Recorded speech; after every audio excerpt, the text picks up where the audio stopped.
பல கோடி ரூபாய் மதிப்புள்ள வைரையா எங்க இருப்பாங்க? நானே நீதி நேர்மை நியாயம் உள்ளம் கருணன்னு வாழ்ந்து நிற்கிறேன் சார். காந்தி கையில கத்தி கொடுக்குறேன்றீங்க, புத்தர் கையில புல்லட் கொடுக்குறேன்றீங்க. கிட்டத்தட்ட ஒரு 10 வருஷமா இருக்கேன் சினிமாக்குள்ள. ஜூனியர் ஆர்டிஸ்டா ஷார்ட் ஃபிலிம்ஸ் பண்ணிட்டு இருக்கேன். பட் இதான் எனக்கு கிடைச்ச ஃபர்ஸ்ட் ஸ்டேஜ். அவளுக்கு கொஞ்சம் நர்வஸா இருக்கு. கொஞ்சம் உளறிட்டானா தப்பா எடுத்து வீடியோல ரிப்பீட் பண்ணி போட்டுறாதீங்க, மீன் போட்டுறாதீங்க. Miss Sangeeta Leonis, actress Vijay TV. Ma'am, please share your experience.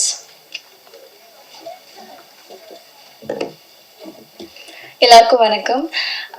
எனக்கு இதில் சான்ஸ் கொடுத்த ஃபர்ஸ்ட் டைரக்டர் சார் அண்ட் என்னை அழகாக காமிச்ச cameraman sir, editor and music directors எல்லாருக்குமே ரொம்ப நன்றி. And my friends and family. So இவ்வளோ சப்போர்ட் பண்ணி இங்கே வந்து நான் இது எக்ஸ்பெக்ட் பண்ணாதது ஒன்று. ஸோ இது என்னோட ஃபர்ஸ்ட் சாங். ஸோ இதை வந்து நான் இவ்வளோ பெரிய டைரக்டர்ஸ், லிரிசிஸ்ட் எல்லாருக்கூடையும் இங்கே ஸ்க்ரீன் ஷேர் பண்ணி பார்த்து ஸோ ஃபீலிங் ரொம்ப பிளெஸ்டாக ஃபீல் பண்ணுறேன். So thank you so much. என்ன பேசுகிறேன்னு தெரியல. Thank you. Thank you, ma'am. Next, I would like to request Mr. Harish Kumar, actor Vijay TV. Sir, please share your experience.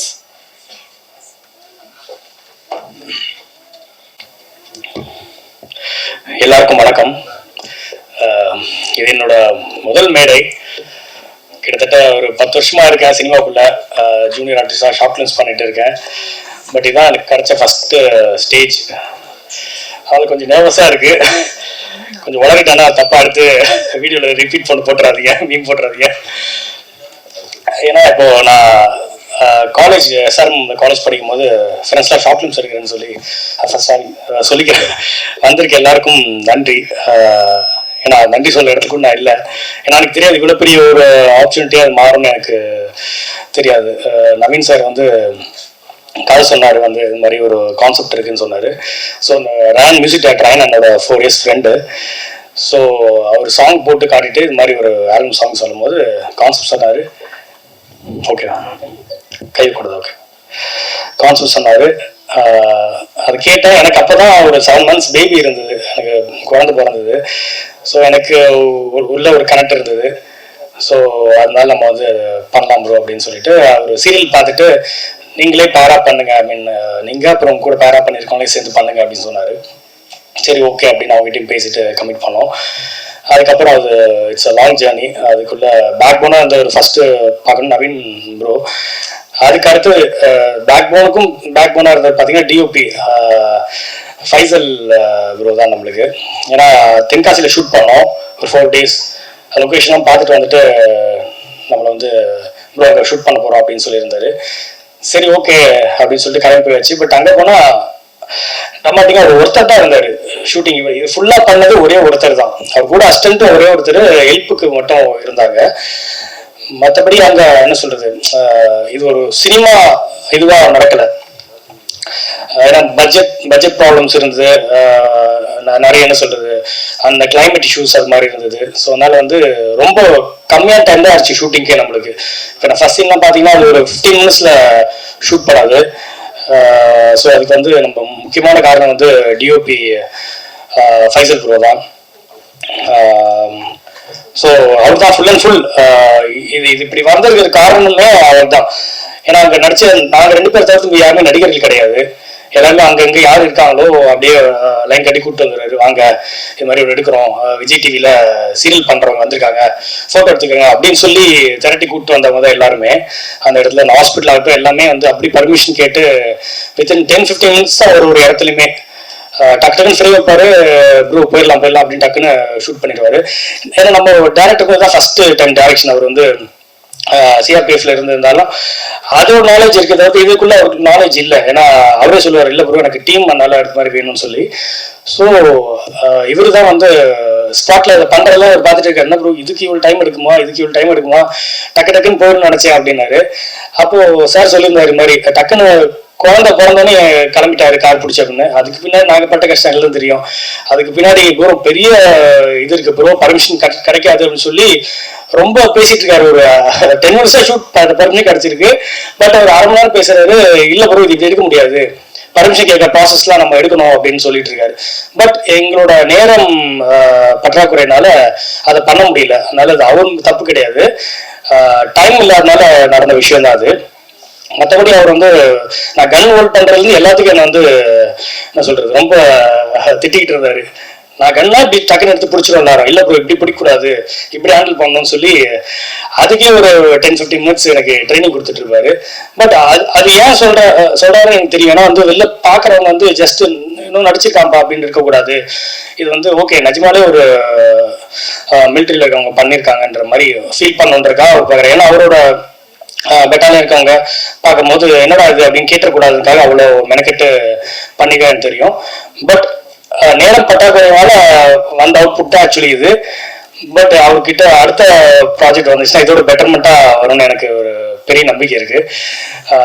So ரொம்ப happy. ஐ மீன் இந்த ப்ராஜெக்ட்ல இருக்கிறது ரொம்ப ஹாப்பியாகவும் பிளஸ்டாகவும் ஃபீல் பண்றேன். அடுத்தது சார் அமீர் சார் வந்து அவருக்கு சொல்லி ஆகணும். ஏன்னா 2000 சொல்ல வேணாம்னு சொன்னார் இப்போ பருத்திவீரன் பற்றி. பட் அது எனக்கு எடுத்த தாக்கம் என்னன்றதை நான் ஷேர் பண்ணிக்கணும்னு நினைக்கிறேன். நான் காலேஜ் 2010 காலேஜ் ஜாயின் பண்ணுறேன். அப்போ வந்து ஷார்ட் லைன்ஸ் பண்ணணும்னு ஃப்ரெண்ட்ஸ் பிளான் பண்ணிருக்கும் போது 2-3 ஷார்ட் லைன் பண்ணுறோம். அதுக்கப்புறம் என் ஃப்ரெண்ட் வந்து என்னை வச்சு வந்து ஒரு கிராம சப்ஜெக்ட் பிளான் பண்ண சொல்கிறான்.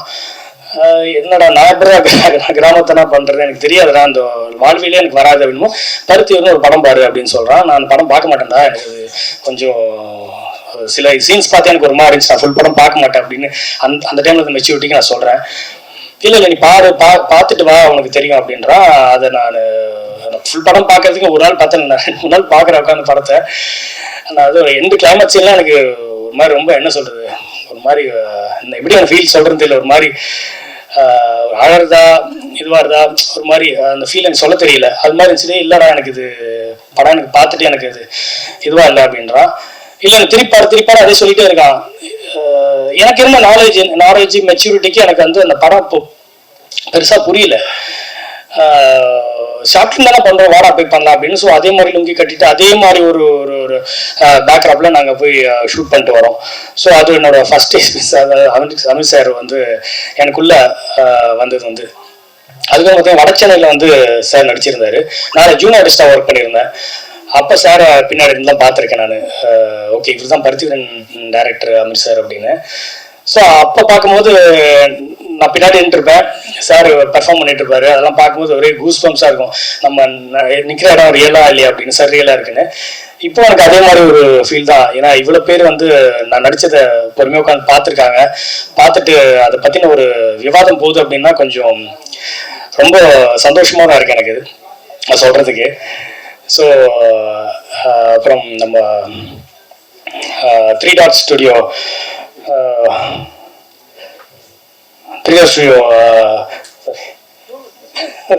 தப்பா எடுத்துக்கிறீங்க ரூல் ஆகுதுன்னா.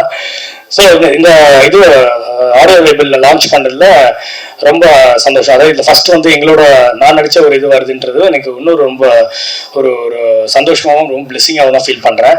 ஸோ இதில் ஒர்க் பண்ணுறதுக்கு எல்லாரும் ரொம்ப நன்றி இது பண்ணியிருக்கோம். இதில் இன்னொரு என்ன சொல்ல விரும்புகிறேன்னா, இப்போ நம்ம சினிமாவில் பார்ப்போம், இப்போ என் ஃபேஸ் முன்னாடி இருக்கிறவங்க மட்டும்தான் நம்ம கொண்டாடிட்டு இருப்போம்.